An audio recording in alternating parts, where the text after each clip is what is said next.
साथियों नमस्कार। स्नातक प्रथम वर्ष के आधार पाठ्यक्रम के अंतर्गत योग एवं ध्यान विषय के पाठ्यक्रम पर आधारित महत्वपूर्ण बहुविकल्पी प्रश्न एवं इनके उत्तरों को हम समझने का प्रयास करेंगे।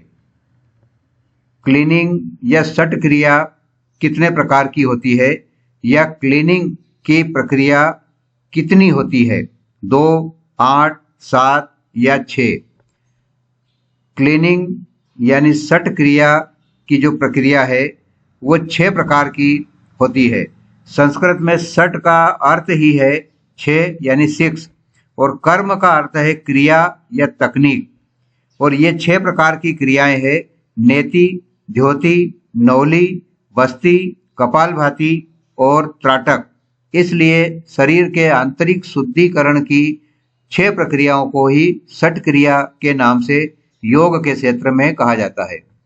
कपालभाति है मुद्रा है, आसन, प्राणायाम, यह एक प्रकार की क्रिया है। कपालभाति क्या है? कपालभाति एक क्रिया है जो शट क्रिया के अंतर्गत ही शामिल है। नौली क्या है? बंध, आसन, क्रिया या प्राणायाम। नौली भी एक प्रकार की क्रिया है और यह भी शट क्रिया के अंतर्गत, शट कर्म के अंतर्गत शामिल है।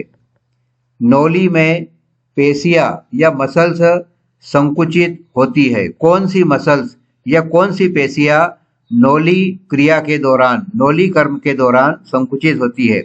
Recti muscles, hamstring muscles, biceps muscles या कोई नहीं? नौली में रेक्टी मसल्स या पेशियां संकुचित होती है। नाभि से लगी नाल अथवा रेक्टस एब्डोमिनस पेशी उदर गुहा की सामने की दीवार को बनाती है तथा उसका प्रयोग ट्रांसवर्स एब्डोमिनस जैसी दूसरी पेशियों के साथ किया जाता है और नौली क्रिया में यही रेक्टी मसल्स संकुचित होती है। नेति कितने प्रकार की होती है? नेति मुख्य रूप से 2 प्रकार की होती है। इसके 2 रूप माने गए हैं और वे हैं जल नेति तथा सूत्र नेति। बस्ती क्या है? क्रिया, प्राणायाम, मुद्रा या इनमें से कोई नहीं? बस्ती भी एक प्रकार की षटकर्म के अंतर्गत आने वाली क्रिया है, इसलिए बस्ती एक क्रिया है। त्राटक क्या है? बंध, प्राणायाम, क्रिया या ध्यान। त्राटक भी शट कर्म के अंतर्गत आने वाली एक क्रिया है, लेकिन यह क्रिया त्राटक की जो क्रिया है षटकर्म में शामिल है और त्राटक एक प्रकार के ध्यान का स्वरूप भी माना गया है। इसलिए इस प्रश्न में 2 विकल्प को हम सही मानेंगे।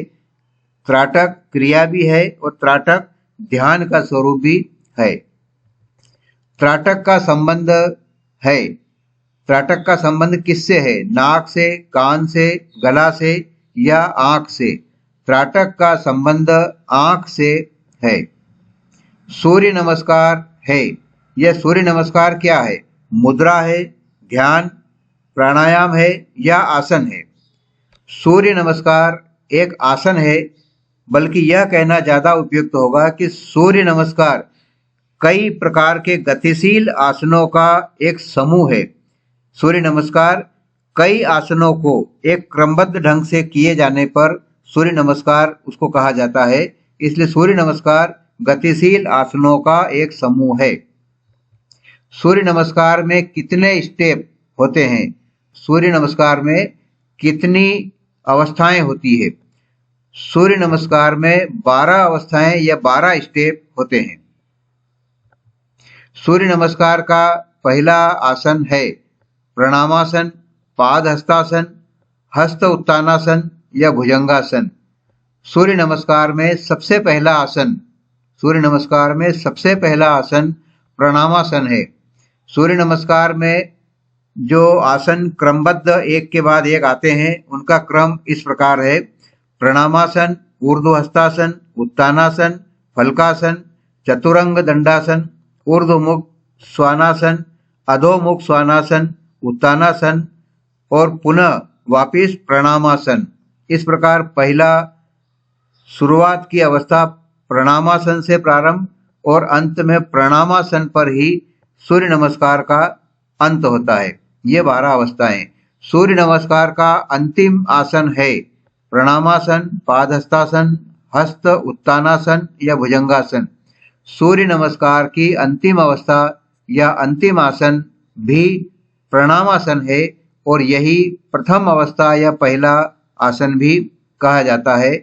सूर्य नमस्कार का पहला आसन प्रणामासन ही है और अंतिम आसन भी प्रणामासन है।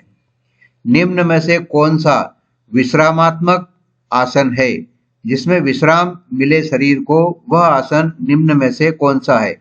मकरासन, हलासन, नौकासन या वज्रासन। इसमें मकरासन जो है वो विश्रामात्मक आसन है। मकरासन करने से शरीर को विश्राम मिलता है। सशंकासन, शवासन, मकरासन आदि विश्रामात्मक आसन माने गए हैं। इस प्रश्न में जो 4 विकल्प है उसमें विकल्प अ मकरासन विश्रामात्मक आसन है। इन्हें करने से शारीरिक और मानसिक थकावट दूर होती है। ईडा नाड़ी होती है बाईं ओर, दाईं ओर, बीच में या इनमें से कोई नहीं। ईडा नाड़ी हमारे बाईं ओर, शरीर के बाईं ओर स्थापित मानी जाती है। हमारा शरीर 72,000 नाड़ियों का एक जाल से बना है और ये सभी 72,000 नाड़ियां 3 मूलभूत नाड़ियों बाईं, दाईं और मध्य 3 नाड़ियों से जुड़ा हुआ है। 3 नाड़ियों से ये सभी नाड़ियां उत्पन्न होती है। बाईं ओर ईडा, दाईं ओर पिंगला और मध्य में सुषुम्ना नाड़ी की उपस्थिति मानी गई है।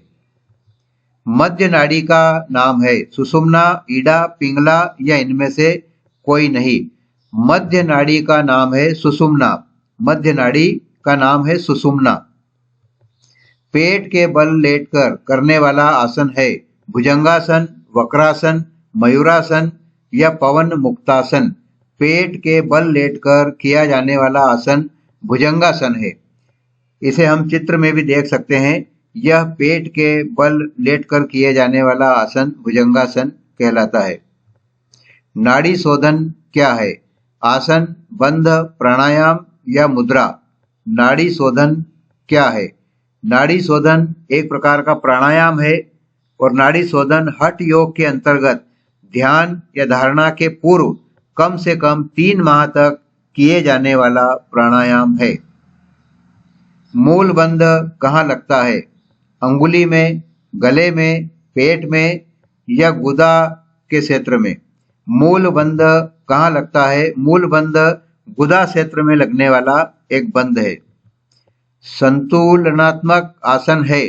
संतुलनात्मक आसन है शवासन, वज्रासन, हलासन या वृक्षासन।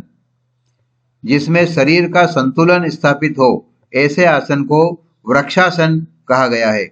वृक्षासन खड़े होकर किए जाने वाला अभ्यास है जिसमें शरीर की मुद्रा वृक्ष की तरह बनाई जाती है और इसमें शारीरिक संतुलन एवं मन की शांति प्राप्त होने का ध्येय शामिल होता है। वृक्षासन जो संतुलन बनाने के लिए किया जाता है कुछ इस प्रकार से होता है। इस आकृति में हम देख सकते हैं एक व्यक्ति वृक्षासन कर रहा है जो खड़े होकर अपने शरीर का संतुलन बनाने का प्रयास कर रहा है। हैमस्ट्रिंग क्या है? हड्डी, पेशी, नाड़ी या इनमें से कोई नहीं। हैमस्ट्रिंग एक प्रकार की पेशी है और यह हैमस्ट्रिंग कंकाल की मांसपेशियां है। ये जांघ की सबसे बड़ी मांसपेशी को हमारी हड्डी से जोड़ने वाली पेशी होती है। इसलिए हैमस्ट्रिंग भी एक प्रकार की पेशी या मसल्स है। इंसुलिन कहाँ बनता है? उदर में यानी पेट में, किडनी में, पेनक्रियाज में या इनमें से कहीं नहीं। इंसुलिन कहाँ बनता है? इंसुलिन पेनक्रियाज में बनता है। हमारे शरीर में किडनी की संख्या कितनी होती है? हमारे शरीर में कितनी किडनियां होती है? 1, 2, 3 या 4? हमारे शरीर में 2 किडनी होती है। हमारे शरीर में 2 किडनी होती है। मधुमेह या डायबिटीज या शक्कर का जो रोग जिसे कहा जाता है वह किससे संबंधित है? थायरोक्सिन से, इंसुलिन से, एड्रीनालिन से या इनमें से कोई नहीं। मधुमेह या डायबिटीज रोग इंसुलिन से संबंधित है। जब हमारा शरीर या तो पर्याप्त इंसुलिन नहीं बनाता है, या बनाए गए इंसुलिन का प्रभावी ढंग से उपयोग नहीं कर पाता है, तब मधुमेह या डायबिटीज रोग होता है। मोटापा बढ़ता है मेटाबॉलिज्म के घटने से, मेटाबॉलिज्म के बढ़ने से, या दोनों से, घटने और बढ़ने दोनों से, या इनमें से कोई नहीं। मोटापे का संबंध दोनों से है। जब मेटाबॉलिज्म बहुत कम हो जाता है, बहुत घट जाता है, तब भी मोटापा बढ़ता है, और मेटाबॉलिज्म जब बहुत ज़्यादा बढ़ जाता है, बहुत तीव्र हो जाता है, तब भी मोटापा बढ़ने की आशंका होती है। इसलिए प्रश्न का सही विकल्प है स, दोनों, यानी घटने से और बढ़ने से, दोनों से। आपने वीडियो को अंत तक देखा, बहुत बहुत धन्यवाद।